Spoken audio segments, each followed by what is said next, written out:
The Indian economy grew by 6.2% in the October to December 2024 quarter of 2024-25, which is Q3, the government announced on Friday.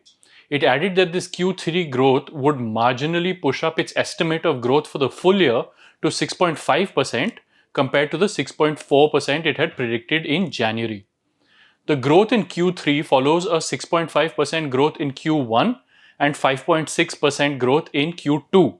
And just to compare with last year, GDP grew by 9.5% in Q3 of last year. Also, for GDP growth to come in at 6.5% in 2024-25, as the government is predicting, then growth in the final quarter, which we are in right now, would have to be at 7.7%, far higher than the economy has recently seen. The GDP growth in Q3 also comes in at a lower end of what even public sector economists have been predicting for that quarter.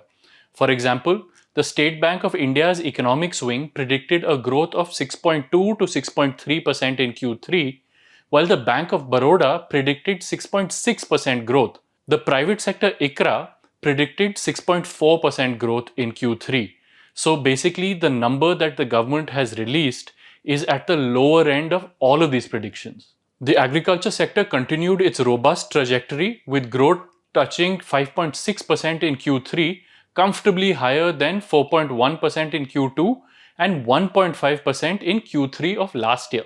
In fact, and this is very interesting, the agriculture sector's growth has been even faster than the manufacturing sector, which saw growth come in at 3.5% in Q3 of this financial year. This performance of the manufacturing sector was, however, quicker than the 2.1% in Q2, but much slower than the 14% growth in Q3 of last year. Now, this high base of 14% growth in Q3 last year is a possible reason behind the manufacturing sector's relatively poor performance this year. However, in contrast, the services sector grew strongly in Q3 despite a high base.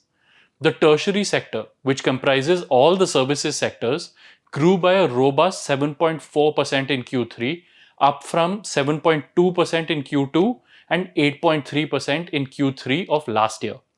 But on that note, that's all from me. Thank you for watching.